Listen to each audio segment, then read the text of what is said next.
You have tried rest, you have tried remedies, you have begged for relief, and still you feel drained. Tonight, I give you one sentence that restores life force itself. In this teaching, I will show you the difference between appearances and truth, between weakness that drains and words that restore. You will learn why the tongue is the rod of healing, why every complaint carves weakness into the body, and why every affirmation of life floods the cells with strength.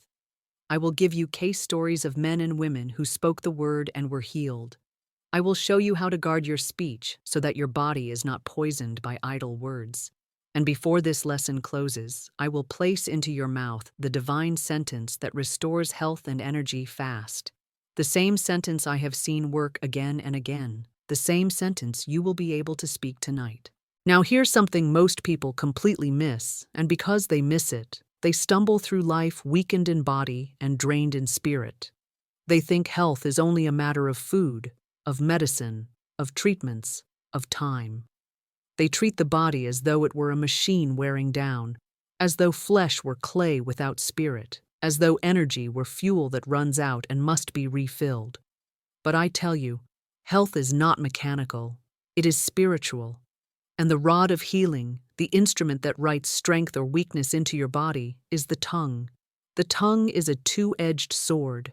With it you can bless, with it you can curse. With it you can carve grooves of sickness, with it you can carve channels of health. By thy words thou shalt be justified, and by thy words thou shalt be condemned. That is not poetry, that is law.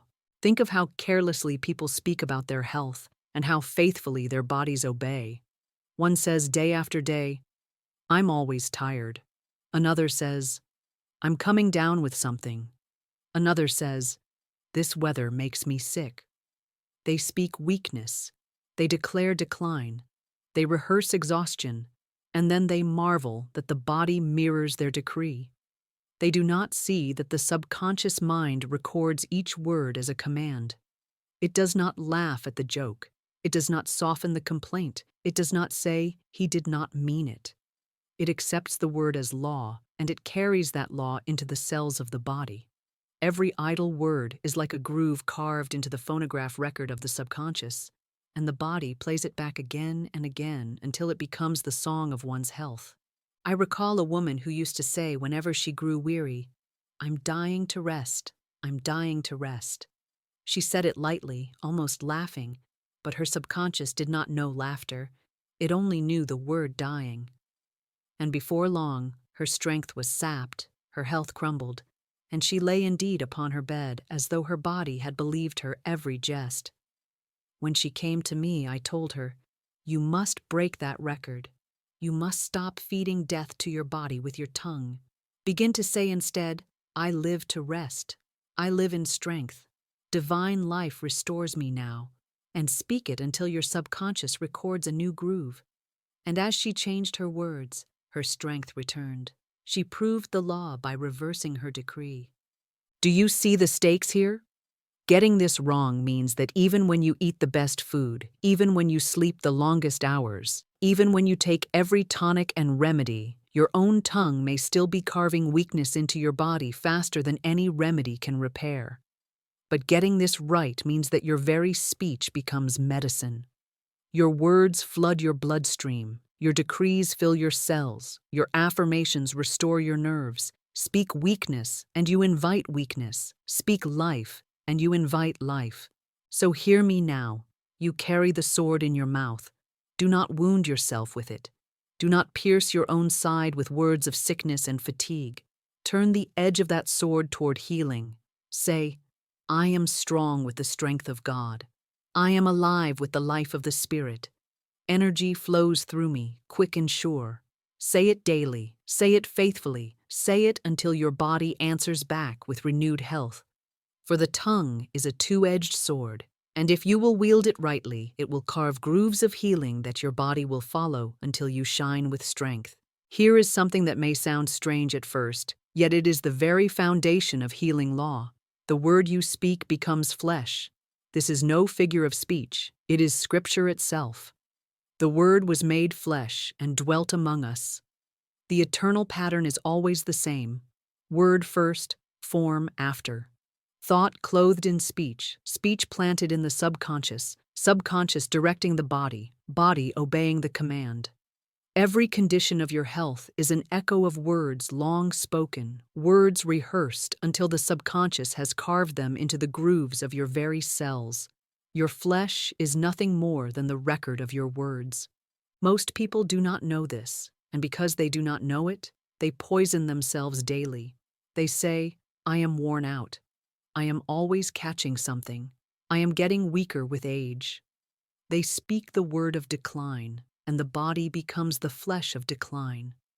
The cells hear the command and obey it. The subconscious hears the decree and impresses it.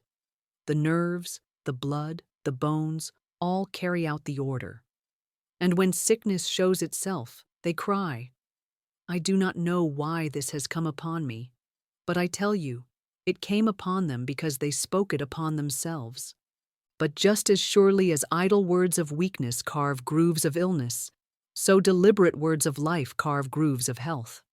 Speak life, and life will take form. Speak energy, and energy will rise. Speak renewal, and renewal will clothe itself in your body. I knew a student who was plagued with fatigue. Each morning she rose saying, "I am so tired, I am so tired," and her body obeyed her. When she came to me, I said, "Stop decreeing tiredness. Begin to decree life. Say instead, I am alive with the life of spirit. Divine energy floods every cell of my body. I rise renewed, I walk in strength, I live in health." She obeyed, and within weeks her fatigue melted away. The body had no choice but to become the flesh of her new word. You must understand this clearly. The subconscious does not argue with you. It does not say, "She is only joking." He does not mean it. She knows better. No, it hears and it obeys. It is the servant of your tongue. If you speak death, it builds death. If you speak life, it builds life. It is as simple, as exact, as unbending as the law of gravity. You may test it. Begin today to speak only words of health, and watch how quickly your body begins to echo them. Begin today to bless your body with life, and watch how soon strength stirs in your frame. And here is the contrast. The world looks at medicine, at treatments, at appearances, but the wise know that the root of health is the word. Medicine may treat, rest may soothe, remedies may ease, but the word heals at the root, for the word is what becomes flesh. Speak rightly, and your very speech becomes medicine more potent than any pill. Speak wrongly, and your very tongue becomes poison more deadly than any disease. The choice is always yours. So let me say it plainly. Do not declare sickness, for it will clothe itself in your body. Do not declare weakness, for it will enter your bones. Do not declare decline, for it will walk in your nerves. Instead, declare life, declare energy, declare renewal, declare health. Say, "I am a perfect, radiant child of God. Divine life flows through me now. Every cell is alive with strength. Every organ is flooded with vitality. Every fiber sings with health." Say it aloud. Say it daily. Say it until you feel it burning in your very blood. And you will see the law fulfilled, for the word always becomes flesh, and the flesh will always reveal the word. Now here is the mystery that keeps many souls bound far longer than they need to be. The subconscious mind is like a phonograph. It does not select the tune. It only plays what has been recorded. Every word spoken, every phrase repeated, every sigh of complaint, every jest of weakness, every murmur of fear, they are all etched into its surface like grooves in a record. And once the groove is there, the subconscious plays it back again and again until the body hums the same tired song of weakness, until the nerves echo the same refrain of fatigue, until the cells march to the same rhythm of decline. This is why some people say, "No matter what I do, nothing changes." It is not that the law is against them, it is that they have left the old record playing and the subconscious is faithfully repeating it. But here is the good news. No record, no matter how deep the grooves, is eternal. Every record can be shattered. Every old song of sickness can be broken. Every tired refrain of weakness can be silenced. And the way you break the old record is with the hammer of a new decree, spoken boldly, spoken repeatedly, spoken until the subconscious drops the old groove and carves the new one. You cannot whisper a new word once and expect it to override years of rehearsed defeat. You must speak it daily, faithfully, rhythmically, until it takes hold, until it etches itself deeper than the old lie, until the subconscious says, "This is the new law, and I must obey it." I remember a student who came to me, worn with the habit of saying, "I am always tired." She had spoken it so often that it had become her identity, her name, her record. Her body obeyed it, her nerves hummed with it, her spirit drooped under it. I told her, "You must smash that record. Each time you feel the impulse to say, 'I am tired,' stop, and declare instead, 'I am alive with divine energy. Every cell of my being is glowing with strength. I am renewed now.' Do not merely think it. Speak it aloud, for the spoken word carries the hammer that breaks the groove." She obeyed, though at first she felt foolish, for the body still cried tiredness. But she persevered, speaking life over herself day by day, and in time the old record cracked and the new record began to play.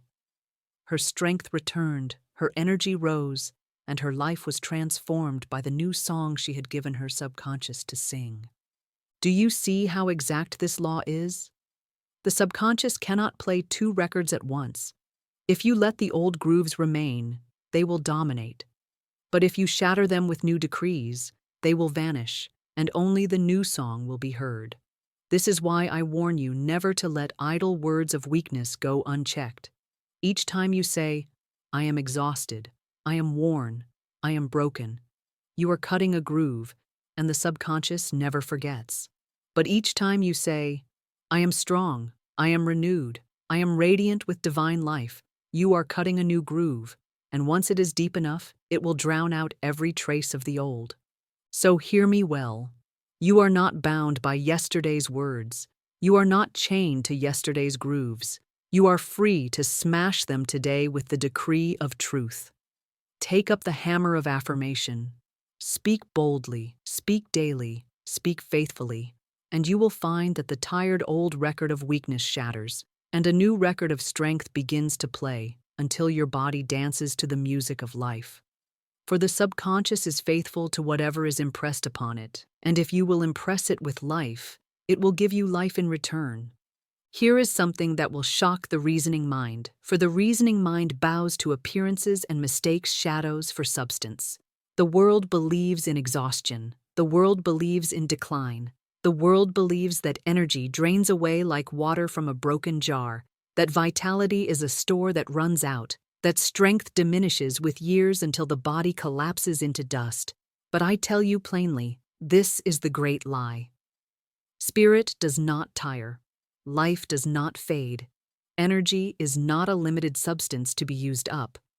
Energy is God, and God is infinite, unfailing, inexhaustible.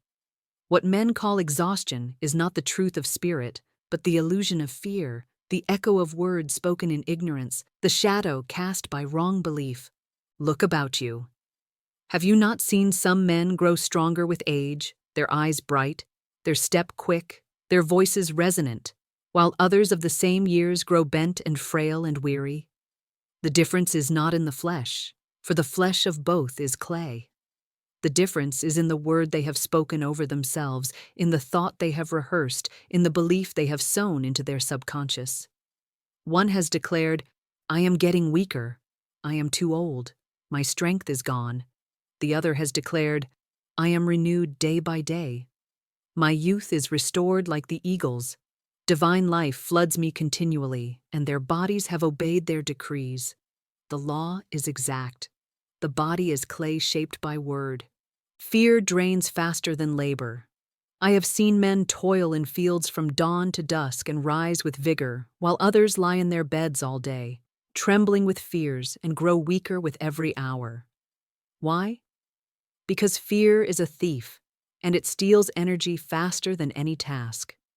Fear tightens the nerves, clogs the blood, exhausts the mind, and poisons the subconscious with commands of weakness.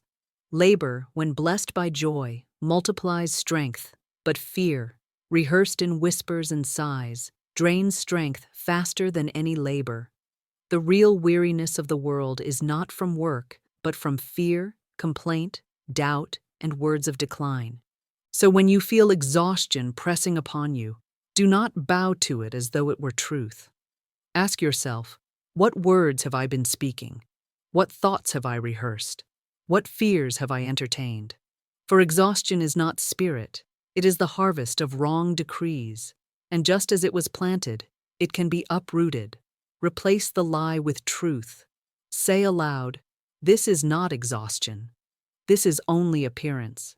The spirit within me never tires, never weakens, never fades. I am alive with divine energy now. Speak it until the fog lifts, until the heaviness falls, until the lie is dissolved by truth. I recall a woman who came to me saying, I am always exhausted, no matter how much I rest. She had tried medicines, diets, sleep, but nothing restored her. And I said to her, you are not exhausted in body. You are exhausted in thought. You have played the old record of tiredness until your subconscious has written it into your cells. Break it with a new word. Each morning before you rise, say, I am alive with divine life. I am filled and refilled with strength. My body is radiant with energy. Do not confess tiredness again, no matter how you feel. Confess life, confess energy, confess renewal. She obeyed, and within weeks her strength returned. She proved that exhaustion was only a lie, dissolved by a decree of truth. So I tell you, never bow to the appearance of fatigue. Never treat exhaustion as your master. It is not your identity. It is not your truth. It is not your destiny. Spirit within you is inexhaustible. The river of life never runs dry. The well of divine energy never depletes. Say it now. I am alive with endless energy. My strength is renewed daily. My body is the temple of divine life, and divine life never faints. Say it until the lie of exhaustion is dissolved, and you will rise in proof that spirit never tires, and that what the world calls fatigue is only an appearance that vanishes before the light of truth. Here is a truth most people never grasp, and because they do not grasp it, they remain bound in weakness and despair. Fear and faith are the same force, moving in opposite directions. Fear is faith in evil, faith in lack, faith in sickness, faith in decline. Faith is fear turned right side up, faith in life, faith in supply, faith in health, faith in God's law of perfection. The subconscious does not care which you choose, it only obeys what is impressed. Speak fear, and it builds weakness. Speak faith, and it builds strength. The law is exact and impartial, and you will always reap the harvest of whichever seed you plant most faithfully. Think of how often men and women prepare for sickness instead of for health. They rehearse decline before it ever arrives. They speak, I know I'll catch this. I always get sick in this season. As I grow older, I will surely weaken. They do not realize they are decreeing their own harvest. They are planting fear daily, and the subconscious must obey. I knew a man who prepared so thoroughly for illness that he made sure his affairs were in order each time winter came. He said, I always get sick at this time of year. And so he did, year after year, not because of weather or chance, but because of his decree. His fear was faith in sickness, and his faith was fulfilled. But I have also known those who reversed this law, who substituted faith for fear, and their bodies became living testimony that health is not chance, but law. One student came to me, weary with her own predictions of decline. She confessed she always said, I know I'll be tired, I know I'll be ill, I know this weakness will return. I said to her, stop feeding your body with fear. Start feeding it with faith. Each time the thought comes, replace it at once. Say, I am alive with divine energy. I am strong with the strength of God. Every cell of my being sings with life. And say it until your subconscious accepts it as the new law. She obeyed, and within weeks her weakness dissolved. She had substituted faith for fear, and the law had no choice but to fulfill her new decree. The stakes could not be higher, for fear rehearsed becomes sickness rehearsed, and faith rehearsed becomes health rehearsed. If you continue to bow to fear, your words will cut grooves of weakness that your body must obey. If you replace those words with faith, if you substitute every whisper of fear with a shout of truth, then your words will carve grooves of health that your body must also obey. The law cannot fail. You may say, "But I still feel weak when I speak faith." Of course you do at first, for the old record is still playing. But if you keep speaking, keep declaring, keep carving the new groove, soon the old will be shattered, and the new will dominate. And when the new record of faith plays, your body will sing its song of health. So hear me now. Never rehearse fear, never speak decline, never declare sickness. Each time the thought rises, substitute it. Replace it with life. Replace it with faith. Replace it with truth. Say, "I am alive with divine life. I am radiant with strength. I am filled and refilled with energy." And say it until it rings truer than the lie of fear. Do this, and you will prove for yourself that fear is only faith in reverse, and that faith rightly spoken restores health, multiplies energy, and clothes your body in the strength of spirit. There is another truth, and it is this: the body is not healed by willpower, nor by anxious effort, nor by forcing remedies upon it in fear. The body is healed by spirit moving through intuition, the gentle inner voice that whispers the way when reason sees no path. Intuition is the channel of divine intelligence. It is never hurried, never loud, never anxious. It speaks softly, but when obeyed, it always leads to rest, to renewal, to restoration. Many ignore this voice because they are busy rehearsing their fears, busy dictating to the body, busy clutching at remedies without peace.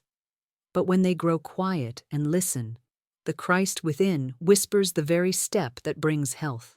I recall a woman who came to me weakened, anxious, worn with years of struggle. She had tried every method she could think of, and nothing restored her. She prayed, yes, but her prayers were mixed with fear, and fear cancels faith. One day she came, trembling, saying she had a hunch to stop resisting and simply declare peace. She said, "It makes no sense to my mind."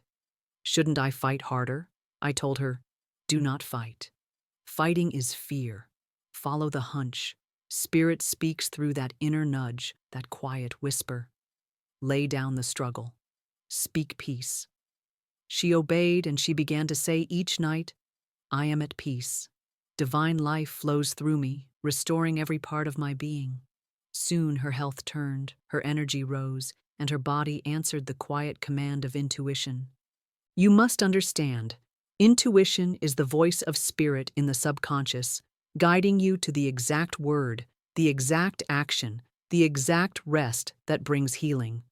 One man may be led to change his habit of speech, another to change his habit of rest, another to simply cease worrying and rejoice.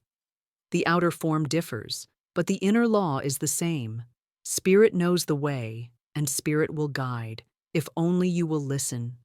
Fear drowns out intuition, for fear shouts loudly in the mind, demanding attention, painting pictures of disaster. But faith makes the heart quiet, and in the quiet, intuition is heard. And when it is heard and obeyed, the body is renewed, the nerves are soothed, the strength is restored. So I say to you, do not ignore the hunch. Do not brush away the whisper. Do not silence the still small voice because it does not match your reasoning. Infinite intelligence is never mistaken, and when it speaks the perfect word. If you will dare to follow that gentle prompting, you will find that your healing is nearer than you think. Perhaps the hunch will lead you to rest where you once forced yourself to labor. Perhaps it will lead you to bless your food where you once cursed it. Perhaps it will lead you to rejoice when you once complained. Whatever form it takes, obey it, for it is the Christ within showing you the channel through which divine life will pour into your body. Let this be your decree. I am guided by the Spirit within. I hear the voice of intuition clearly, and I obey without fear. Divine life leads me into health. Divine intelligence directs me into strength, and I walk the path of renewal under grace and in perfect ways. Speak this, and then listen. For the word opens the door, but the whisper points the way. And if you will follow, you will see with your own eyes that the body is not a victim of chance, but a servant of spirit, and spirit always knows how to heal. Now we have come to the chamber of power, the place where every decree must be planted before it can be seen, the hidden workshop of life itself, the subconscious mind. The conscious mind may argue, the conscious mind may reason, the conscious mind may rise up with doubts and fears, but the subconscious does not argue, it does not reason, it does not doubt. It only receives, it only records, it only obeys. It is like soil that never sleeps, always waiting for seed, always ready to multiply whatever falls into it.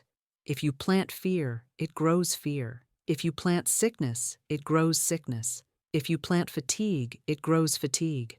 But if you plant health, if you plant life, if you plant the word of strength, the subconscious must hasten to grow it until it fills your body with energy, until it clothes your flesh with health, until it floods your being with vitality. But you must be wise. You must prepare the soil before planting, for no farmer scatters seed into a field choked with weeds and expects a harvest. The weeds will strangle it, the stones will block it, the thorns will pierce it, and the seed will wither. So it is with your subconscious. You may speak the divine sentence, but if your subconscious is still tangled with fear, still rehearsing weakness, still cluttered with the old record of sickness, the seed will be hindered. Preparation is everything. You must clear the ground. You must uproot the weeds. You must sweep the chamber clean before the divine sentence can fall into it and grow without resistance. How do you prepare? By casting the burden. Fear and worry are burdens, heavy weights laid upon the soul, pressing down upon the subconscious until it groans under their weight. You must not carry them into the night, for at night the gate of the subconscious swings wide, and whatever word is last spoken slips in to take root. If that last word is fear, then fear is planted. If it is complaint, then complaint is planted. If it is weakness, then weakness is planted. And the subconscious, faithful servant that it is, will multiply it all night long until you wake to a harvest of heaviness in the morning. But if you cast the burden before sleep, if you say aloud with calm authority, I cast this burden upon the Christ within, and I go free. Then the weeds are pulled out, the stones are rolled away, the soil is cleared, and the ground stands ready. Once the burden is cast, fill the chamber with praise. Do not leave it empty, for empty soil grows weeds quickly. Speak thanksgiving, speak gratitude, speak joy. Say, I thank God for my perfect health now. I thank God that divine life floods me. I thank God that my strength is endless. Say it until peace settles upon you, until the weight lifts, until your heart is light and your mind is calm. That is the sign that the subconscious is ready, that the temple is prepared, that the inner soil is fertile. Then, and only then, can the divine sentence be spoken with full power, for then it falls into good ground and must yield a swift harvest. So do not despise preparation. Do not skip it. Do not rush past it as though it were a small thing. It is the key that unlocks the door. Clear the weeds of fear. Cast the burden of worry. Fill the chamber with thanksgiving. And then, when the body is quiet, when the conscious watchman has laid down his arms, when the gate of the subconscious is open wide in the night hour, plant the divine sentence. For then it will fall deep, beyond resistance, beyond doubt, beyond fear, and the subconscious will take it, multiply it, and give it back to you as health, as energy, as radiant life. I say to you now, there is a moment when words cease to be mere sounds and become life itself, when what you speak shakes the body, stirs the spirit, and commands the very cells of your being to rise from weakness into strength, from confusion into order, from sickness into health. This is the moment when you do not whisper in fear nor mutter in hope, but declare with certainty, as one speaking law to the universe, as one speaking decree to the obedient servant of the subconscious. For life is a listening ear, and it waits for the voice of authority. What you say with faith, what you say in rhythm with divine law, must come to pass. For the Word was made flesh and dwelt among us.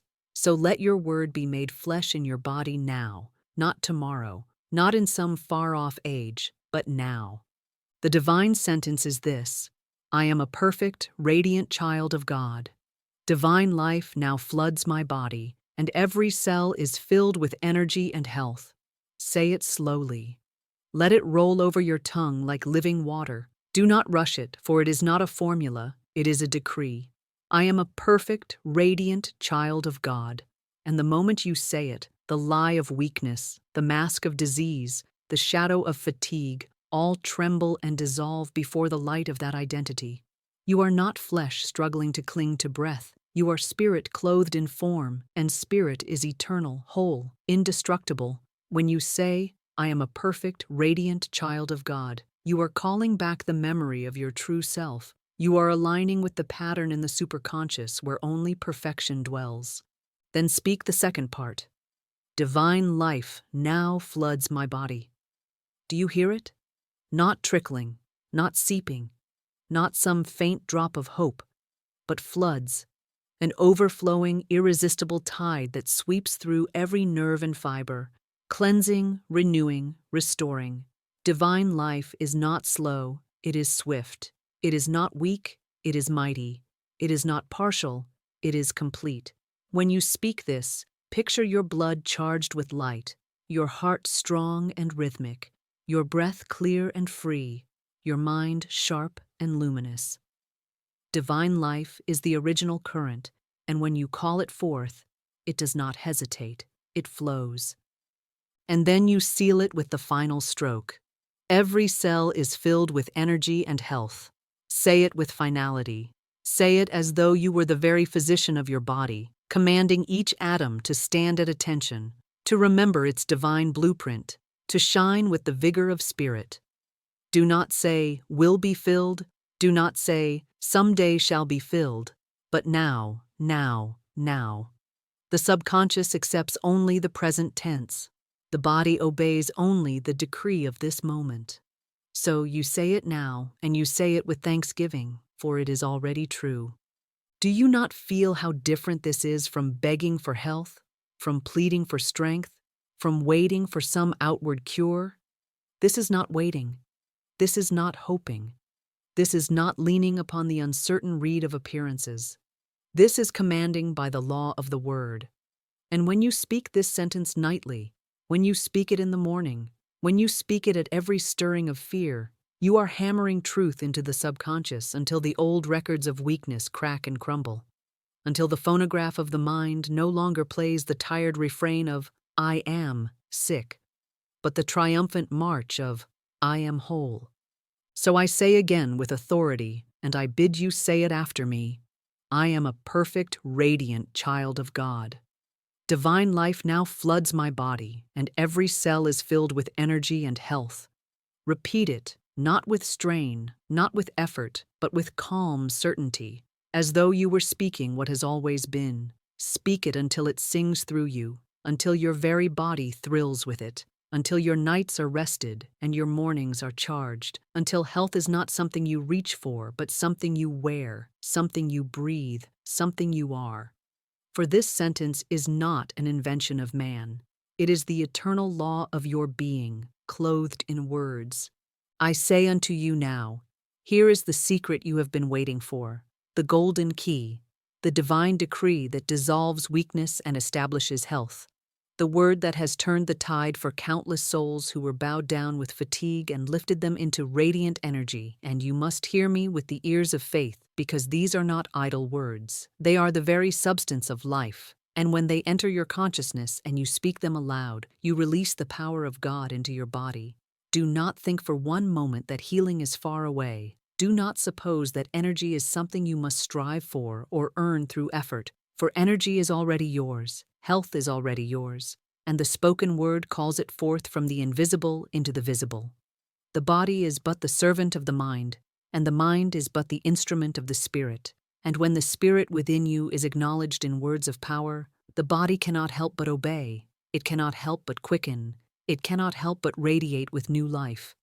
The sentence I give you now must be said with rhythm, with certainty, with no trembling in your voice, for the subconscious accepts not a half-hearted murmur, but a firm declaration of truth. Speak it aloud, even now as you listen, and feel its force strike through you like lightning, for it is not you who makes it true. It is the divine law that stands behind it. And when you match the law with your faith, the demonstration is inevitable. The words are these: I am a perfect, radiant child of God. Divine life now floods my body, and every cell is filled with energy and health. Do not change it, do not weaken it, do not make it timid, but speak it exactly as it is, bold, complete, final. For when you say, I am a perfect, radiant child of God, you align yourself with your true identity, not the sickly shell that appearances whisper to you, but the eternal self, untouched, whole, and divine.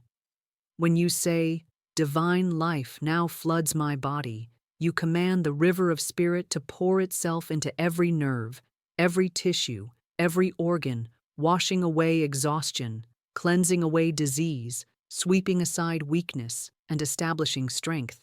And when you declare every cell is filled with energy and health, you give your subconscious the exact picture it must carry out. For the subconscious does not argue, it does not reason, it does not delay, it obeys. Now, I know some of you may be thinking, but Florence, how can one sentence make such a change? How can mere words touch the deep conditions of the body? And I answer you with the law itself. Death and life are in the power of the tongue. Proverbs 18:21. Every complaint you have ever spoken has carved weakness into your cells. Every idle word of exhaustion has been written into your body, and now you must break the old record and impress a new one. Just as the phonograph cannot play a new song until the old groove is smashed, so your subconscious cannot produce health until the groove of sickness is broken. And the way to break it is not through effort, not through worry, not through fear, but through the sharp sword of the spoken word, repeated with faith until the old record is shattered into nothingness and the new song of life plays clear and strong. I have seen men and women who dragged themselves into my presence, weary, pale, near collapse, and when they began to speak this sentence, not once in weakness but over and over with conviction, their very faces began to glow, their voices strengthened, their bodies quickened. One woman said to me, Miss Shinn, I feel as if light itself is pouring through me. And it was so, for divine life is light, and when you call it forth, it rushes to obey. Another student told me, I said the sentence through my tears, but after the third time I felt the tears dry on my face and strength rise in my bones. And so it is, for truth spoken dissolves appearances and restores reality. So I say to you, make this sentence your companion. Speak it upon waking, and you will rise with vigor. Speak it before sleep, and your body will renew itself as you rest. Speak it when fear whispers of sickness, and fear will flee. Speak it when fatigue tries to pull you down, and fatigue will vanish like a shadow before the sun. Do not argue with appearances, do not plead with the body, simply decree, and decree again, and decree once more until the cells sing with obedience. For you are not trying to make something true, you are declaring what has always been true, and your words are the command that brings it into sight. Now I must give you the safeguard, for no word of power should ever be spoken without the mantle of grace. The law is exact, the law is impartial, the law is relentless in its obedience. It does not weigh your motives, it does not question your desires, it does not soften your decree. If you speak weakness, weakness comes. If you speak strength, strength comes. If you speak healing, healing comes. But if you speak blindly, if you decree without wisdom, you may call to yourself what appears as gain but hides sorrow within it. That is why I tell you always, always, seal your words with the phrase, under grace in perfect ways. For grace is the safeguard, Grace is the shield. Grace is the gentle hand of spirit that corrects the roughness of your command and delivers only what is yours by divine right, only what blesses you, only what blesses all concerned. Think of it this way. The spoken word is like a great current of electricity. Handled rightly, it lights the house, it warms the room, it powers the engine. Handled wrongly, it shocks, it burns, it destroys. Grace is the insulation, the protective covering, the perfect balance that makes the current safe and beneficial. Without grace, a decree can be harsh, demanding, even selfish. With grace, every decree is purified, every outcome perfected, every demonstration clothed in love. When you say, I am a perfect, radiant child of God, divine life floods my body, and every cell is filled with energy and health. Under grace, in perfect ways, you ensure that your healing does not come through strain, that your energy is not restored at the expense of your peace, that your demonstration blesses you without harming another. I knew a woman who once demanded healing on her own terms. She said, I must be healed this way, through this channel, by this means. She clung so tightly to her condition that she blocked the flow of grace. The law tried to answer, but her demand narrowed the channel, and her good was delayed. At last, she surrendered, saying instead, Divine life floods me now, under grace, in perfect ways. And the moment she loosed her grip, her health returned, not through the way she had imagined, but through a better way, a swifter way, a safer way. Grace had adjusted her decree, removing the friction, smoothing the path, perfecting the outcome.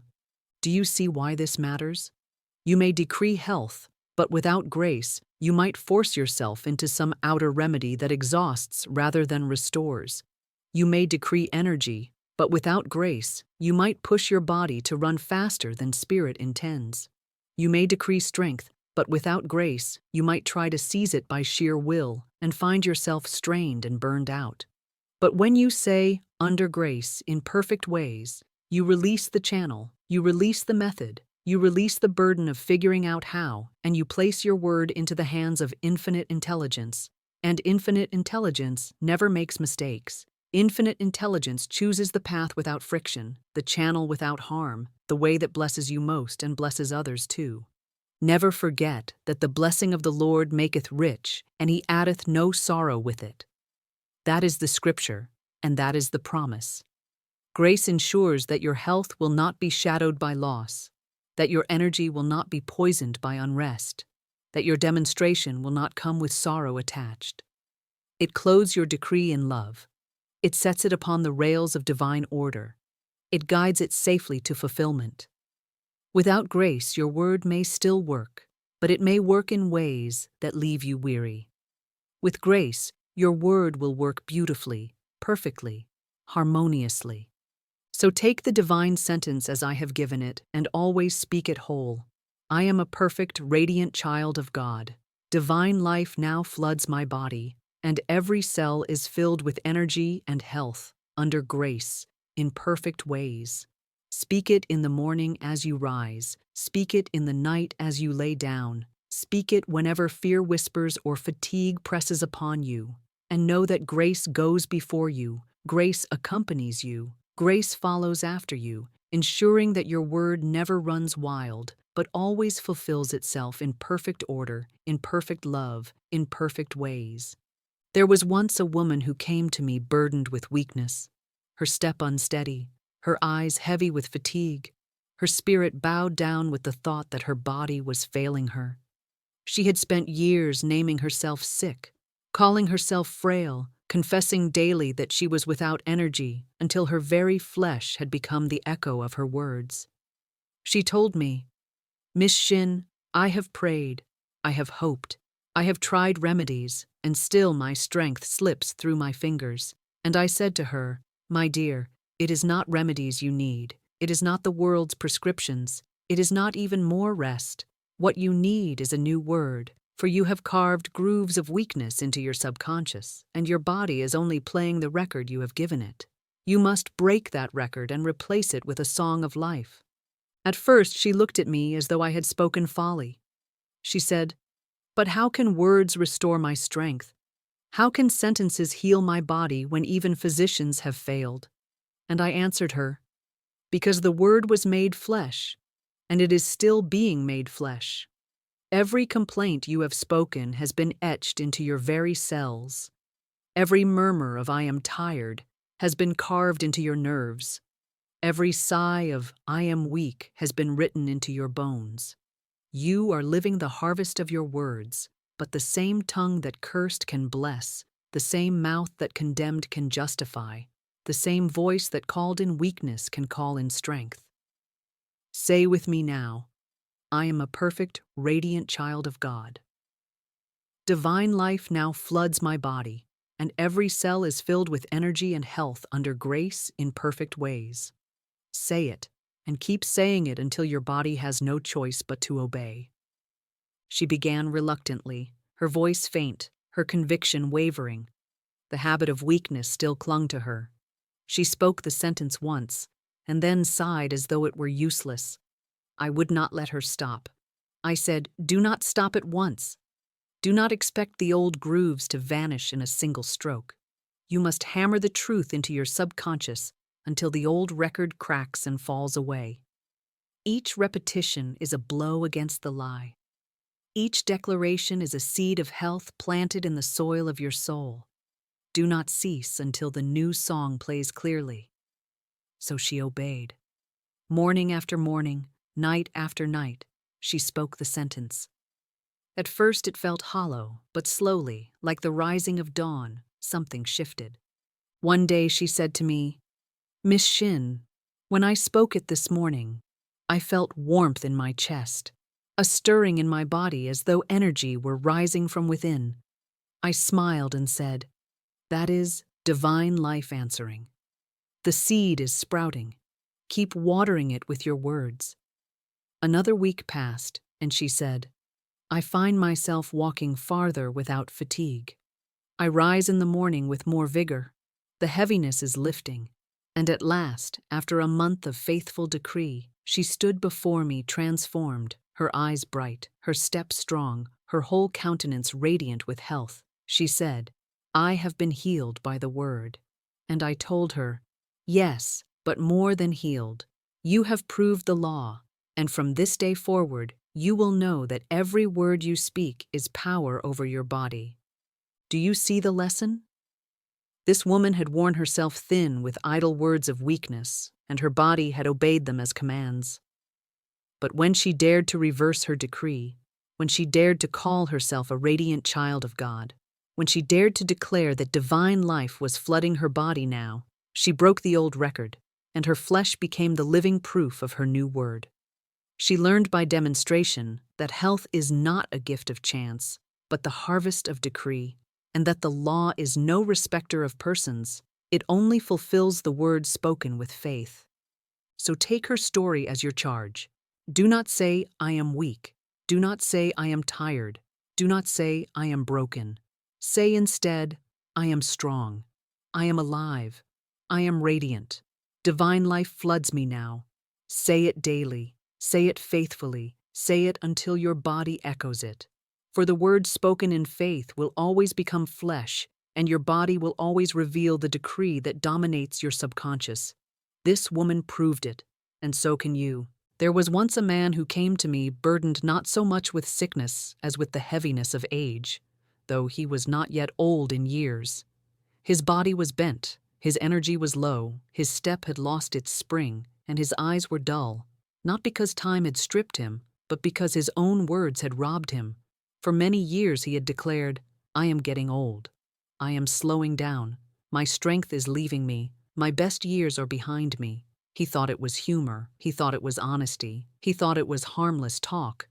But the subconscious has no sense of humor. The subconscious makes no distinction between jest and earnest. The subconscious hears the decree and obeys it as law.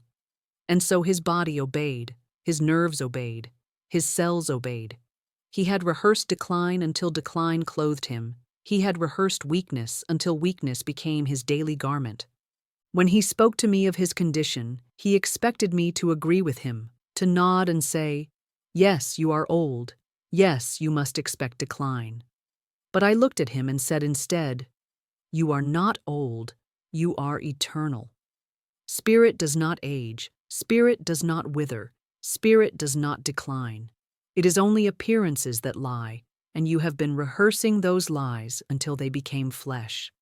Stop declaring decline and start declaring renewal. Say instead, I am renewed daily.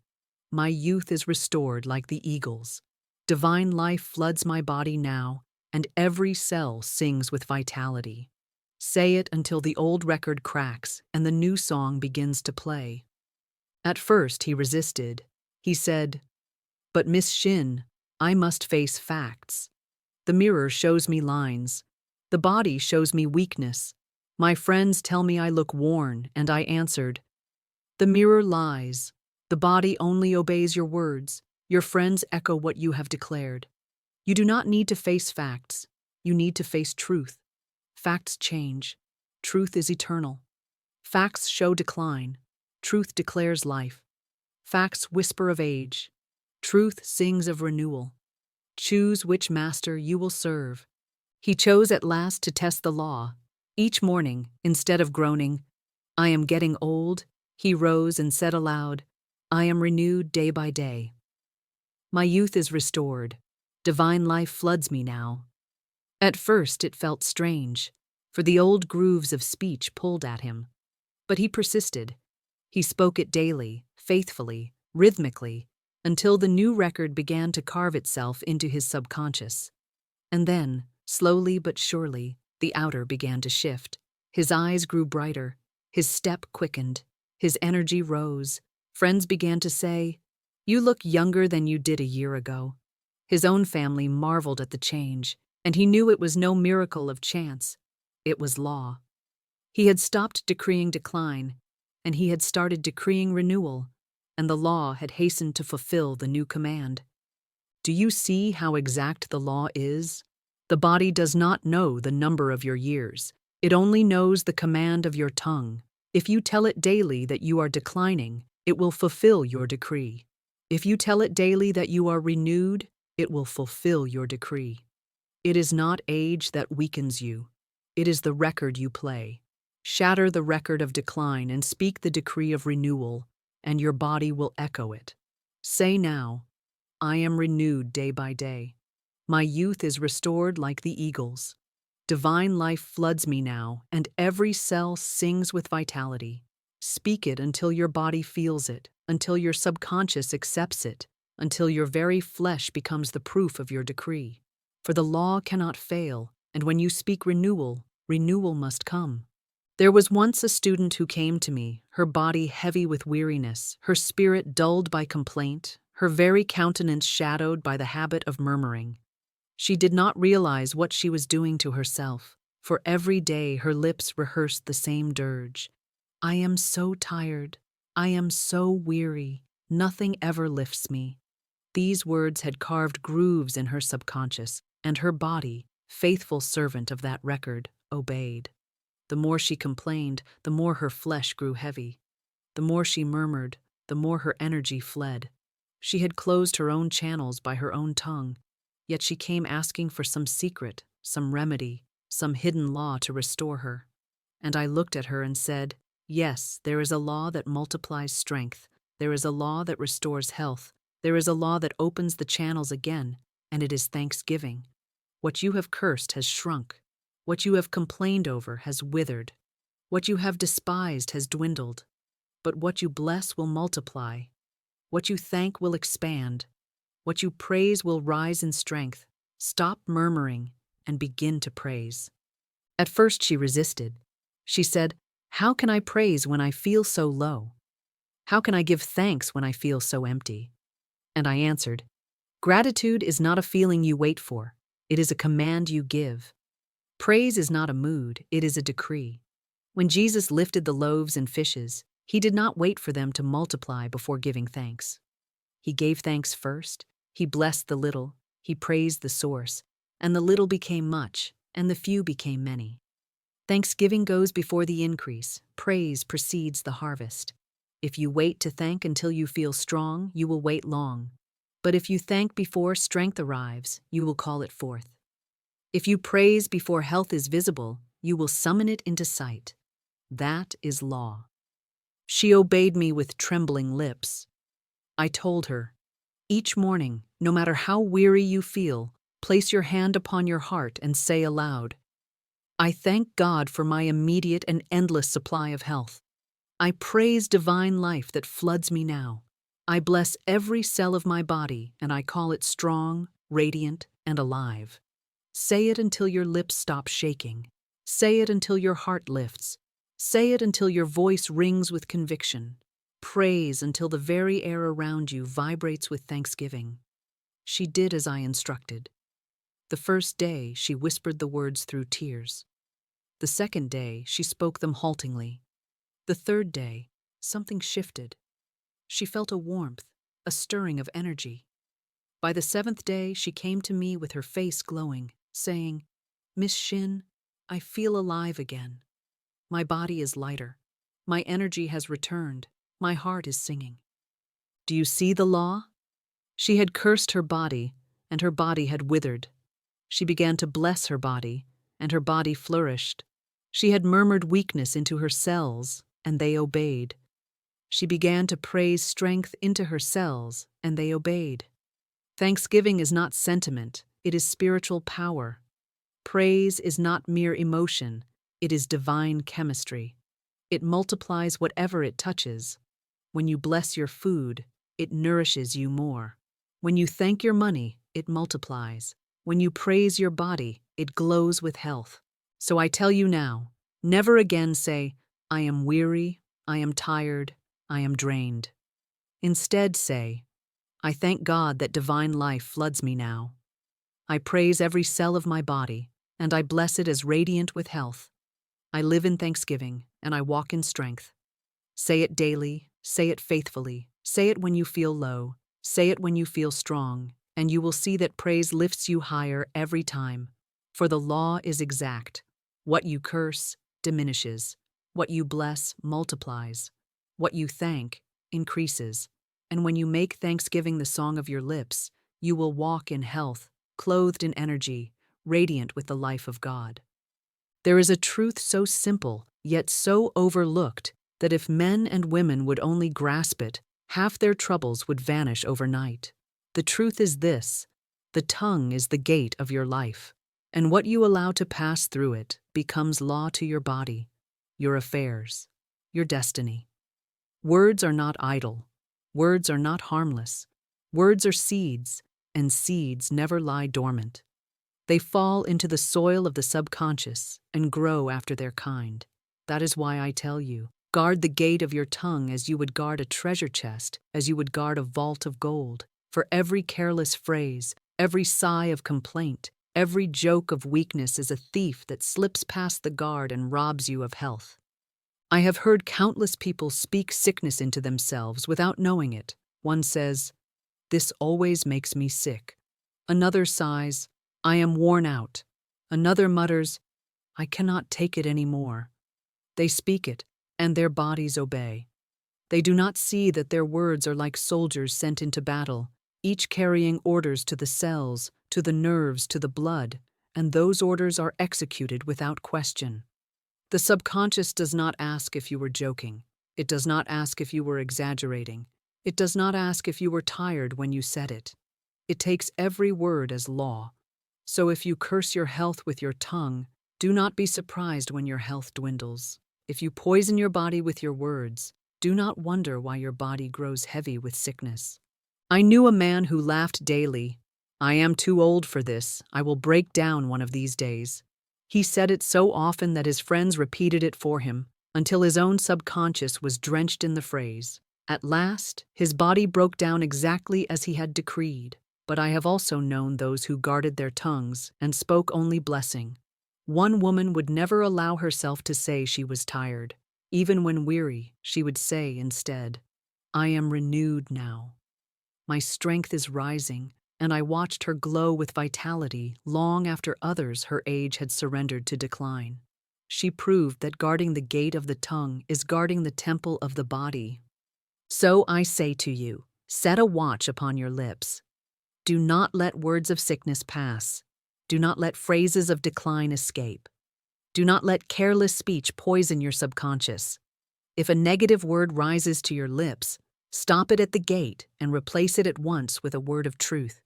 If you catch yourself saying, "I am weak," break it off and say instead, "I am strong with the strength of God."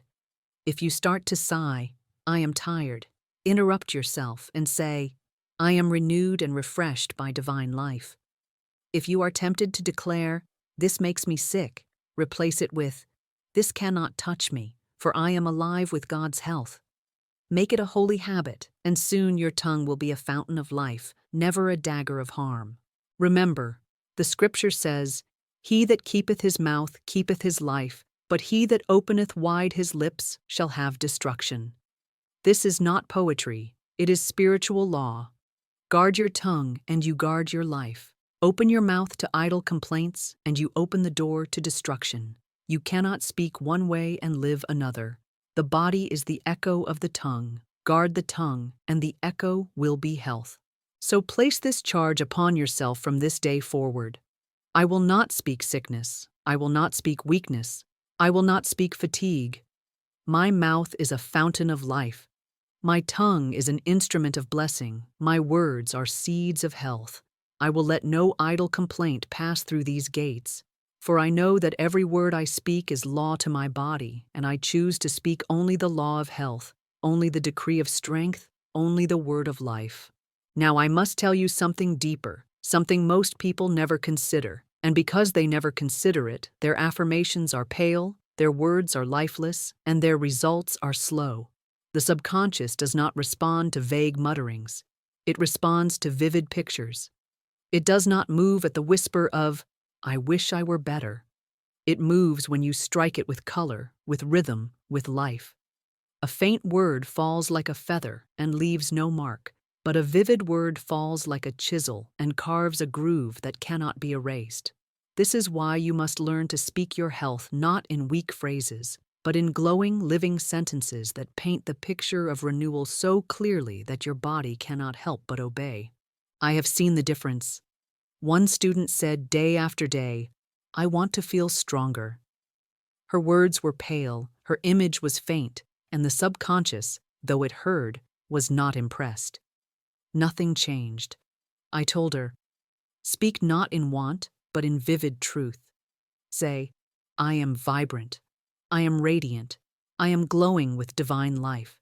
Every cell of my body is a sun, filled with light, shining with health, burning with energy." Say it until you see it in your imagination. Say it until you feel it stirring in your body. She obeyed, and within days she felt a warmth rising through her. Her eyes sparkled. Her strength returned. She had clothed her affirmation in pictures, and the subconscious could not resist. Do you not see why Jesus himself spoke always in images? He did not say, "Be good." He said, "Ye are the light of the world." He did not say, "Do not worry." He said, "Consider the lilies, how they grow. They toil not, neither do they spin." He painted pictures that stirred the imagination, for he knew that the soul responds to pictures more than abstractions. So must you paint pictures for your subconscious. Do not say merely, "I am well." Say, "I am overflowing with health. My blood is like a river of light. My breath is like a song of strength. My body glows like the morning sun." Such words plant vivid images, and the subconscious must carry them out. Think of it as giving instructions to a builder. If you say, "Build me something," he will stand idle, for the order is vague. But if you say, "Build me a house with tall windows and white walls and a red roof," the builder can begin at once, for the picture is clear. Your subconscious is the builder, and your words are the plans. Give it vague mutterings, and it hesitates. Give it vivid pictures, and it builds without delay. So I tell you, from this day forward, do not speak pale words over your health. Speak vivid words, words that burn, words that paint, words that strike the imagination. Say, "I am vibrant. I am radiant. I am glowing with divine life. My body is a temple filled with light. My blood is wine of spirit. My nerves are cords of strength. My bones are pillars of energy. I am alive, I am renewed, I am radiant now. Speak it until your body tingles, until your face glows, until your spirit soars. For the vivid word plants the vivid picture, and the vivid picture becomes the vivid flesh. There is a holy hour each day, an hour most ignore, an hour most fill with worry, complaint, or idle talk, not knowing that it is the hour when the soil of the subconscious is most open, most fertile, most ready to receive seed. That hour is the hour before sleep. All day long, your conscious mind argues, reasons, contradicts. All day long, appearances shout their lies at you. You are tired, you are sick, you are weak, you are failing. All day long, you may declare the word of truth, but your conscious mind wrestles with you, raising doubts, whispering objections, rehearsing fears. Yet when the day is done and the body grows quiet, when the eyelids grow heavy and the mind grows still, then the conscious guard lays down its arms and the gate of the subconscious swings wide. Whatever word you plant at that moment passes unchallenged, slips beneath the surface, and is written deep into the hidden chamber where law works without rest. That is why I tell you, never go to sleep with fear on your lips. Never let your last thought be a complaint. Never let your final words be murmurs of weakness. For if you do, you plant those weeds into the soil of your soul, and they will grow all through the night.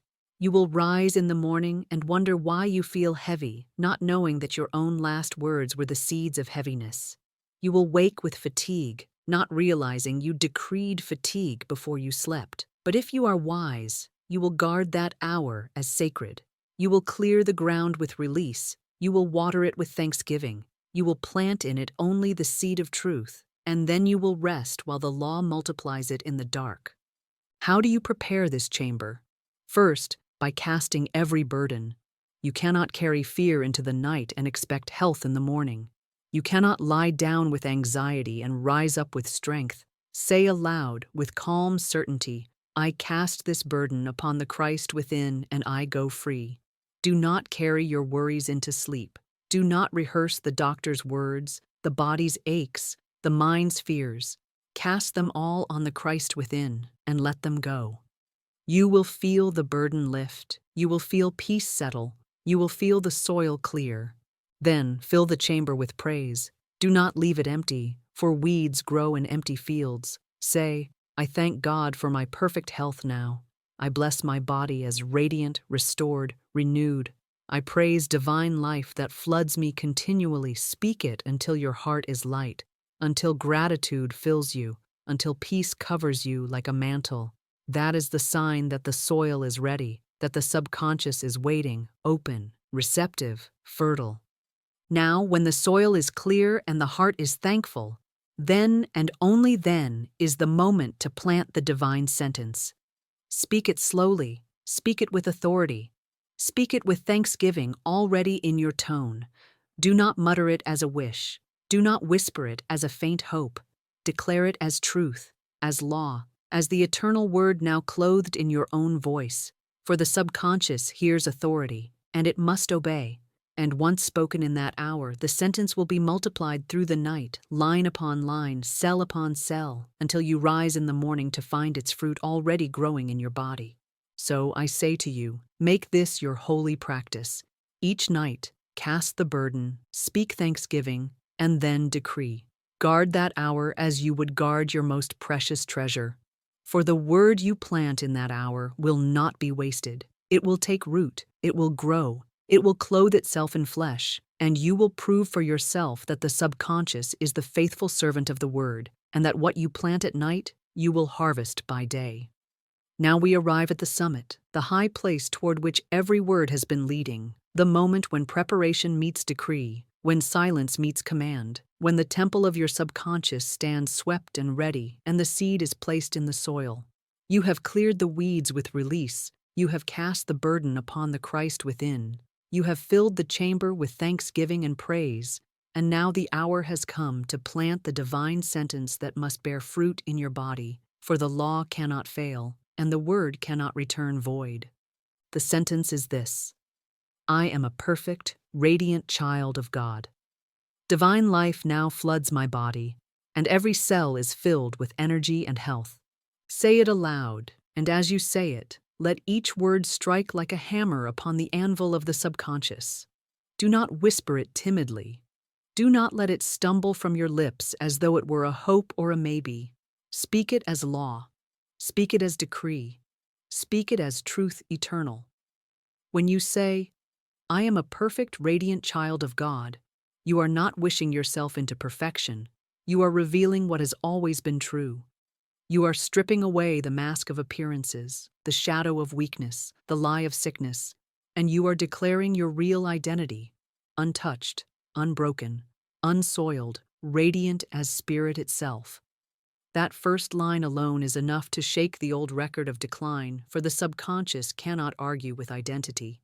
It hears, "I am a perfect, radiant child of God," and it must align the body with that pattern, for the pattern of perfection is the only pattern in spirit. Then speak the second part. Divine life now floods my body. Picture it as you say it. Feel it as you declare it. Not a trickle, not a drop, not a faint stream, but a flood, an unstoppable river pouring through every nerve and vein and cell. Feel the warmth of it, the light of it, the cleansing power of it. Divine life is not delayed, it is not distant, it is not stingy. It is now, it is abundant, it is infinite. When you decree that it floods you now, the subconscious carries the picture into every corner of your being. The tired parts are quickened. The sluggish parts are awakened. The shadowed parts are filled with light. For life rushes in wherever the word opens the door, and the word floods, throws every door wide. Finally, declare the seal. Every cell is filled with energy and health. Do not let it remain vague. Call it to the detail of the cell. See each one as a tiny lamp, glowing, radiant, vibrant with strength. The subconscious hears the specificity and obeys it. Every cell, not some. Every cell, not the strong ones only. Every cell, not the ones you feel in your flesh, but even the hidden ones you never think about. All of them, filled, saturated, vibrating with health and energy. Say it until you feel the tingling in your body, until you sense the quickening in your nerves, until the very air around you feels charged with vitality.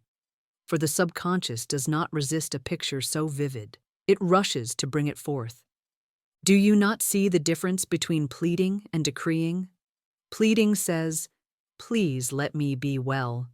Decreeing says, "I am well now." Pleading hopes, decreeing knows. Pleading waits, decreeing commands. You are not here to plead. You are here to decree, and this sentence is your decree. Say it each night before you sleep. Say it each morning when you rise. Say it each time fear whispers or weakness tugs, and you will build a groove in your subconscious so deep that no lie of sickness can erase it. The old record will shatter, and the new record will play continually. I am radiant, I am alive, I am strong. So let us say it together, slowly, firmly, with thanksgiving rising even as we speak. I am a perfect, radiant child of God. Divine life now floods my body, and every cell is filled with energy and health. Say it again. Say it until your voice is steady. Say it until your heart is calm. Say it until your very bones answer back. And then rest, for the decree is planted, and the law has already begun its work. Now I must tell you something that is as vital as the decree itself. The spoken word is powerful, exact, and impartial. It does not hesitate. It does not soften itself. It does not pause to ask, "Is this for their good?" It simply obeys. That is why I say to every student who dares to take up the rod of decree, never speak without adding the mantle of grace. For grace is the safeguard. Grace is the shield. Grace is the gentle adjustment of infinite intelligence, ensuring that whatever you decree comes not only with power, but with perfection, not only with swiftness, but with harmony, not only with increase, but with peace. Without grace, the law is still exact, but it may fulfill in ways that burden you, in channels that strain you, in results that surprise you unpleasantly. With grace, the law is still exact, but every demonstration is softened, perfected, purified. made right in ways beyond your own planning. I have seen what happens when people forget this. A woman once came to me, demanding health, but she demanded it through a specific channel. She said, "It must be this doctor, this method, this medicine." She forced her decree through the narrow gate of her own reasoning, and though improvement came, it came with trouble, it came with side effects, it came with strain. I told her, "Release the channel. Let infinite intelligence choose the way. Say, I am a perfect, radiant child of God. Divine life floods my body now, and every cell is filled with energy and health, under grace, in perfect ways." She obeyed, and at once the friction ceased. Her health improved swiftly, smoothly, safely. Grace had adjusted her decree, guiding it into the perfect channel, dissolving the strain, perfecting the outcome. Think of it this way. The law is like a river, mighty and unstoppable. Your decree sets the course, but grace is the banks of the river, guiding the waters so they do not flood and destroy but flow harmoniously, nourishing the land, blessing all in their path. Without banks, the river rushes wild. With banks, the river blesses. Grace provides the banks. Grace provides the adjustment. Grace ensures that your demonstration blesses not only you but everyone it touches. So I tell you, never decree without sealing it in grace. Never stop at, "I am a perfect, radiant child of God. Divine life floods my body now, and every cell is filled with energy and health." Always add, "under grace, in perfect ways." For then you are not forcing, you are not dictating, you are not clutching at channels of your own choosing. You are releasing the method into the hands of infinite intelligence. You are saying, "This is the truth, this is the decree, and I trust the divine to bring it about in the way most harmonious, most swift, most perfect, most safe."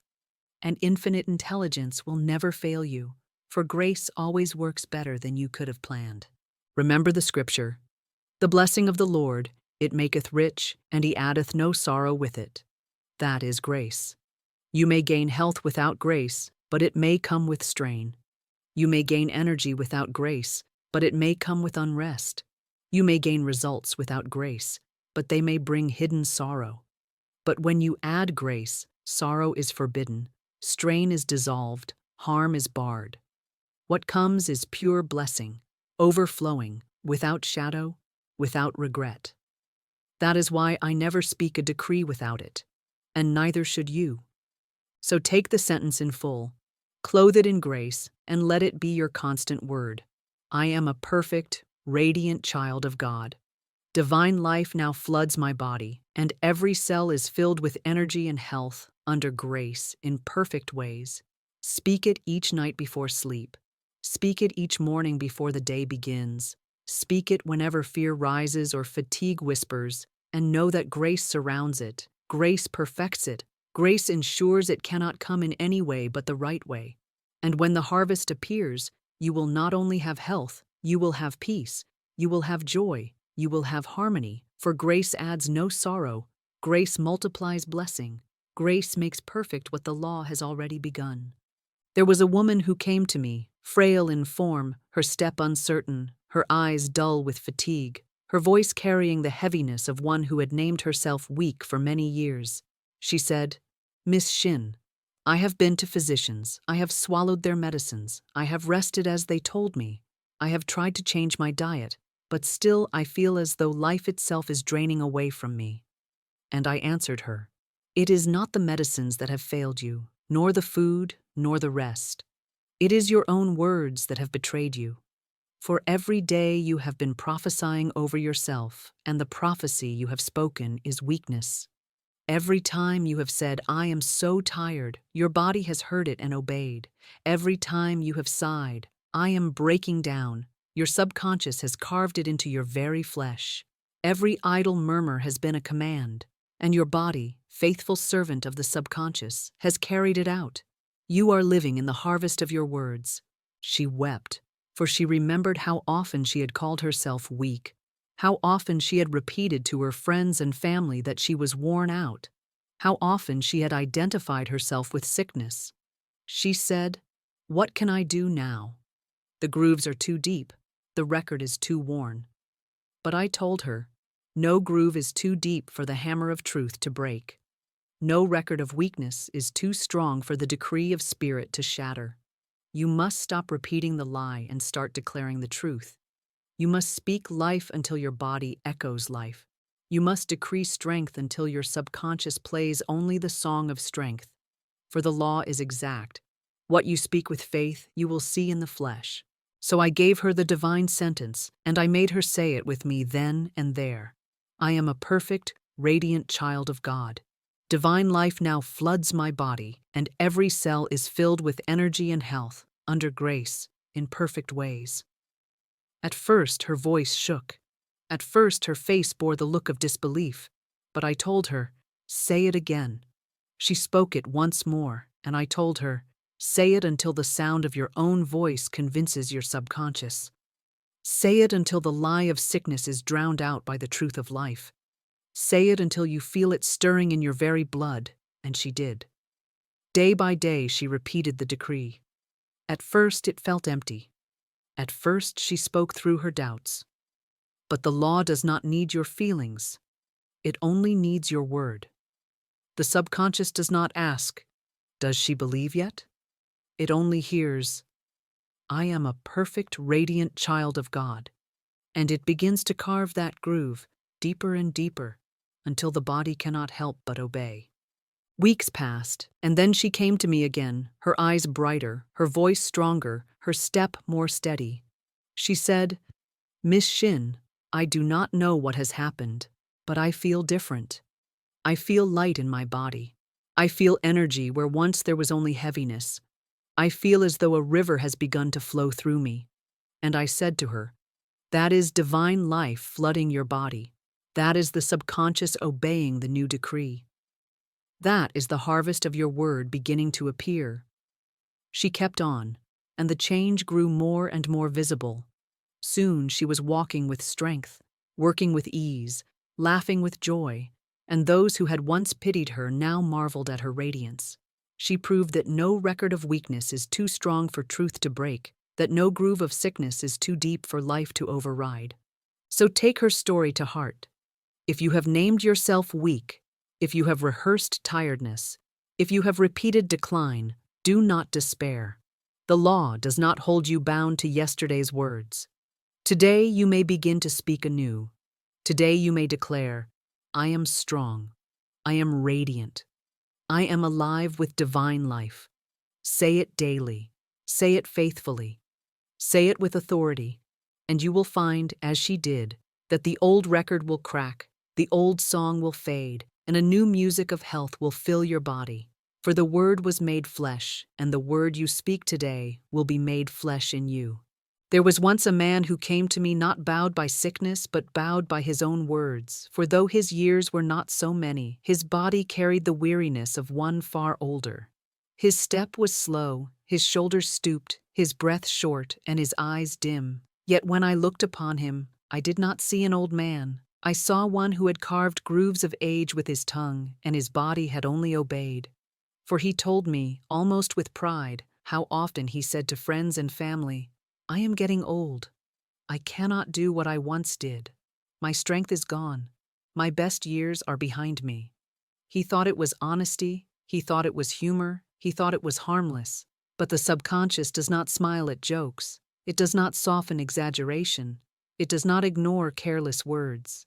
It records them all as commands, and the body, faithful servant of the subconscious, carries them out without question. So this man, day by day, year by year, had written age into his flesh with his own declarations. Each time he said, "I am slowing down," his nerves obeyed and slowed. Each time he sighed, "I am old," his cells took the word and produced the evidence. Each time he murmured, "My best days are gone," his subconscious closed another door of energy, shutting down renewal, forbidding strength to return. And now he came to me heavy with his own decrees, expecting me to agree with him, expecting me to console him by confirming that age must bring decline. But I would not. I looked him in the eye and said, "You are not old. You are eternal. Spirit does not age. Spirit does not wither. Spirit does not decline. You have mistaken appearances for truth, and you have rehearsed those appearances with your tongue until your body has played them out. Stop declaring decline and start declaring renewal. Say with me now, I am renewed day by day. My youth is restored like the eagle's. Divine life floods me now, and every cell is vibrant with strength. Say it, and keep saying it, until your subconscious drops the old record and plays the new song.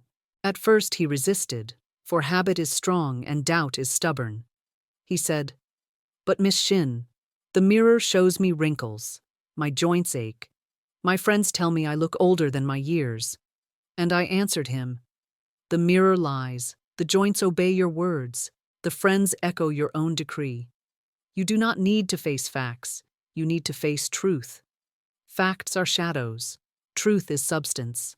Facts change. Truth remains. Facts say decline. Truth says renewal. Choose which you will serve." Slowly he yielded, and though it felt strange upon his lips, he began to speak the new decree. Each morning he stood and said, "I am renewed day by day. My youth is restored. Divine life floods me now." Each night before sleep he repeated it, planting it in the fertile soil of the subconscious. At first he felt no change, for the old grooves still played.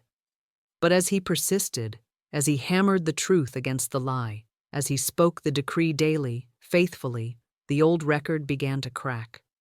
Within weeks he noticed his step was lighter, his eyes clearer, his voice stronger. His friends, who had once agreed with his complaints, now began to marvel and say, "You look younger. You seem stronger. What has happened to you?" And he would smile, for he knew that the only thing that had changed was his word. He had stopped decreeing decline and started decreeing renewal, and the law had obeyed him. Do you not see the lesson? The body does not know your years, it only knows your words. It does not care how old you are, it only cares what record it is playing. If you say daily, "I am getting weaker," it will weaken. If you say daily, "I am renewed," it will renew. If you declare decline, you will live decline. If you declare renewal, you will live renewal. The law is impartial, exact, unfailing. So speak it now. I am renewed day by day. My youth is restored like the eagle's. Divine life floods me now, and every cell is radiant with strength. Say it until you believe it. Say it until you feel it. Say it until your body reflects it. For the word will always be made flesh, and if your word is renewal, your flesh must show renewal. There was once a student who came to me not so much broken in body as she was heavy in spirit. Her face was shadowed with complaint. Her voice was lined with weariness. Her very step dragged with the weight of murmuring. She had spoken over herself for years the refrain of fatigue. "I am so tired. I have no strength. Nothing ever changes." These words had carved grooves in her subconscious, and the body, faithful servant that it is, had obeyed. The more she murmured, the heavier she grew. The more she complained, the more energy fled. She had rehearsed her weariness until her very flesh sang it back to her. And yet she came, asking if there was some prayer, some secret formula, some hidden power that could restore her. And I said, "Yes, but it is not what you expect. You have cursed your body with your tongue. Now you must bless it. You have complained it into weakness. Now you must praise it into strength. For gratitude is not courtesy, it is power. Praise is not sentiment, it is spiritual law. What you thank increases. What you bless multiplies. What you praise flourishes." At first she looked at me as though I had spoken folly. She said, "Miss Shinn, how can I praise when I feel so low? How can I give thanks when I feel so empty?" And I answered her, "Gratitude is not a mood, it is a decree. Praise is not a feeling, it is a command. You do not wait to feel strong before you thank. You thank to become strong. You do not wait until you are well to bless your body. You bless your body to become well. Did not the Master lift the loaves and fishes while they were still few? He did not say, "When they multiply, then I will thank." He gave thanks first, and the little became much. So it is with your health. Begin to thank before it multiplies, and it will multiply. Begin to praise before you feel strong, and strength will rise to meet your praise. So I gave her a decree. I told her, each morning, place your hand upon your heart and say aloud, "I thank God for my immediate and endless supply of health. I bless every cell of my body as radiant with divine life.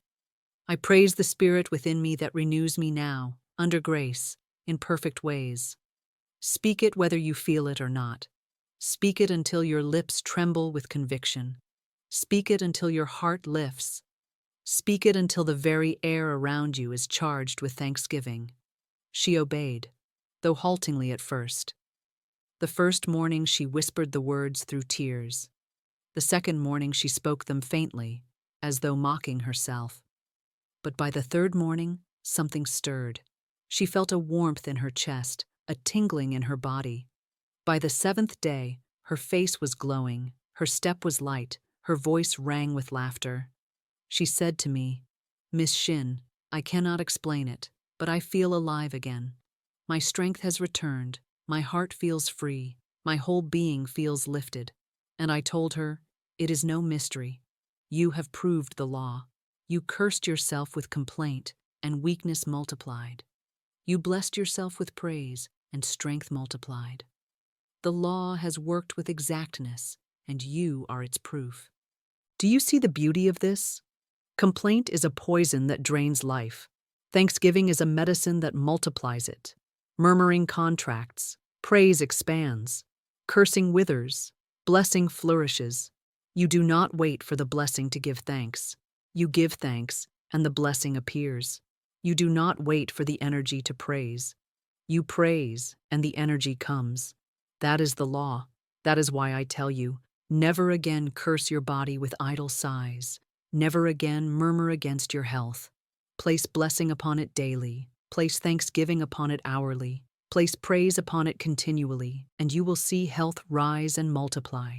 So make this your decree now. I thank God for my perfect health now. I bless every cell of my body as radiant with energy. I praise divine life that floods me continually, under grace, in perfect ways. Say it each morning, say it each night, say it until your body itself begins to sing it back to you. And you will see, as this student saw, that gratitude is not a garnish. It is the very power that multiplies your health until it overflows. Now let me tell you plainly, no man keeps his health if he does not keep his tongue. The tongue is the rudder of the body. It is the watchman at the gate. With it you open the door to life, or you swing wide the gate to disease. With it you bless your body or you curse it. With it you invite divine life to flood your cells, or you call weakness to sit in your bones. Most people imagine that words fall idle and vanish into air, but words never vanish. Every word is a seed. Every word is a decree. Every word is a prophecy written into the subconscious, and the subconscious faithfully executes the command.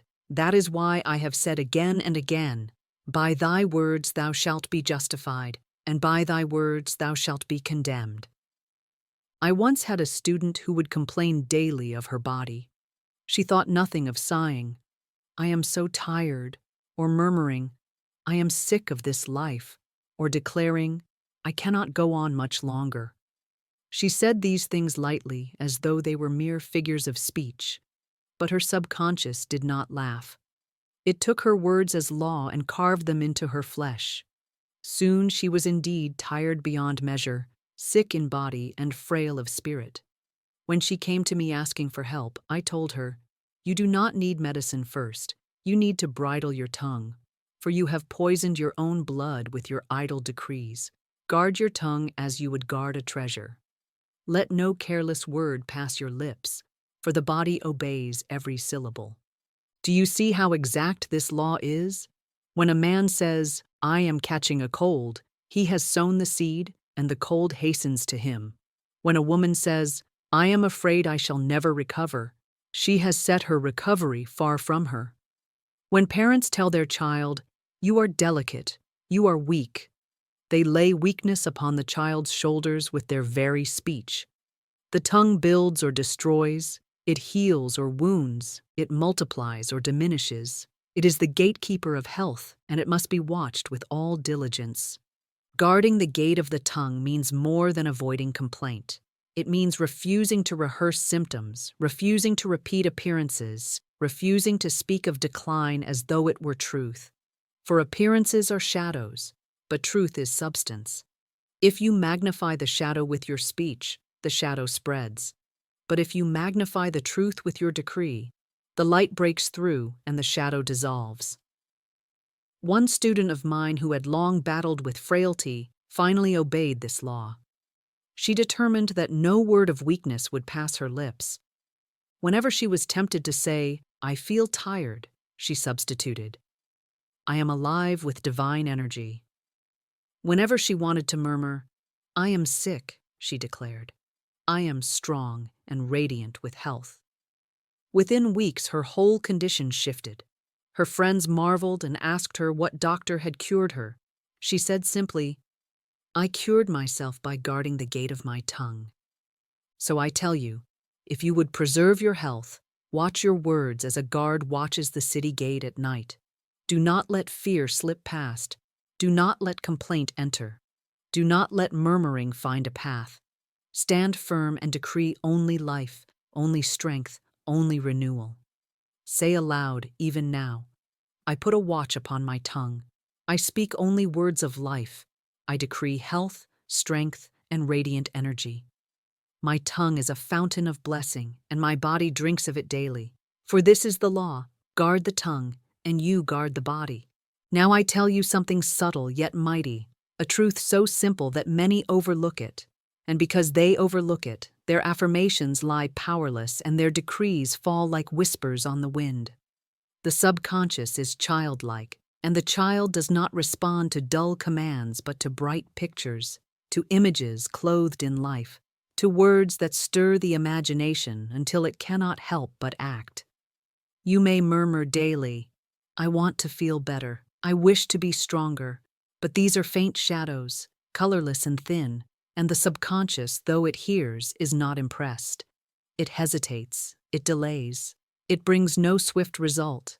But if you clothe your decree in vivid words, if you paint it with color and fill it with life, if you speak it as though you were painting a picture upon the very walls of your soul, then the subconscious leaps to obey, for it sees, and what it sees it must create. I have seen the difference in countless lives. One woman came to me saying, "I affirm daily, I am well," and still nothing changes. I asked her, "Do you feel the picture when you say it?" She shook her head. Her words were pale, her imagination blank, her decree lifeless. I told her, "Do not say merely, 'I am well.' Say, 'I am vibrant, I am radiant, I am glowing with divine life. My body shines with energy, my blood runs clear and strong like a river of light. My bones are pillars of strength, my breath is the song of spirit flowing through me.' Say it until you see it. Say it until you feel it. Say it until the image burns in your imagination." She obeyed, and soon her body was renewed, for the subconscious had been struck not with a shadow, but with a vivid picture, and it worked swiftly to make the picture flesh. This is why the Master spoke always in parables and images. He did not say, "Be good." He said, "Ye are the light of the world." He did not say, "Do not worry." He said, "Consider the lilies, how they grow. They toil not, neither do they spin." He painted pictures that stirred the imagination, for he knew that the soul remembers images longer than words, and so must you. Paint for your subconscious the picture of radiant health. Do not say, "I hope I improve." Say, "I am radiant as the morning sun. I glow with the light of God. My strength is overflowing like a river. My life is abundant as a harvest field." The subconscious will take that picture and hasten to make it flesh. Think of it as giving plans to a builder. If you say, "Build me something," the builder waits, confused. But if you say, "Build me a house with tall windows, with white walls, with a red roof," then the builder begins at once. Your subconscious is the builder, your words are the plans. Give it vague orders and it hesitates. Give it vivid pictures and it works without delay. So speak now, aloud, in vivid words. I am vibrant, I am radiant, I am glowing with divine life. My body is a temple filled with light. My blood flows like a river of strength. My nerves are cords of power. My bones are pillars of energy. Every cell shines like the sun. I am alive, renewed, and radiant now, under grace, in perfect ways. Speak it until you feel the tingling in your body, until your imagination bursts with light, until your subconscious bows before the picture and begins to create. For pale words fall like dust, but vivid words strike like fire, and the body must become the image impressed upon it. Now I tell you something that many overlook because they think it is too simple, too gentle, too soft to carry weight. Yet it is one of the most powerful forces in the universe: gratitude and praise. Gratitude is not mere politeness, it is magnetic law. Praise is not flattery, it is creative power. Every time you thank, you multiply. Every time you praise, you expand. This is why the Master, before multiplying the loaves and the fishes, did not wring his hands and cry for more food. He lifted his eyes, he blessed what was before him, he gave thanks for it, and in that moment of thanksgiving, the little became much, the few became many, the not enough became more than enough. The law is exact. What you bless increases, what you thank multiplies, what you praise flourishes. I had a student who was always sighing over her frailty. She said, "I have so little strength, I have so little energy, I feel so weak." I told her plainly, "You curse your strength with your tongue. Begin instead to thank God for the strength you already have, though it seems little. Begin to praise the life within you, though it feels faint, for the little must be blessed before it can grow." She obeyed, haltingly at first. She would whisper, "I thank God for my strength." But soon her whispers grew into shouts of praise. She began each day saying, "I bless the life within me. I praise the spirit that renews me." And within weeks her energy doubled, her vitality returned, her very face glowed with new radiance. Why? Because she had put the law of multiplication into motion through gratitude. Do you see the contrast? Complaint contracts, praise expands. Murmuring diminishes, thanksgiving multiplies. The tongue is a fountain, and you choose whether it flows bitter or sweet. Many of you have been pouring bitterness over your own body by repeating daily complaints. "I am tired, I am weak, I cannot go on." And your body, faithful servant, obeys the curse. But turn the fountain to sweetness, let it flow with gratitude and praise, and the same body will rise to meet your words. Say instead, "I thank God for my perfect health now. I praise divine life that floods every cell of my body. I bless my strength and it multiplies." Speak it until your whole being sings it back to you. Gratitude works in all areas, but in health it is immediate and astonishing. The cells themselves respond to praise. The blood itself quickens under thanksgiving.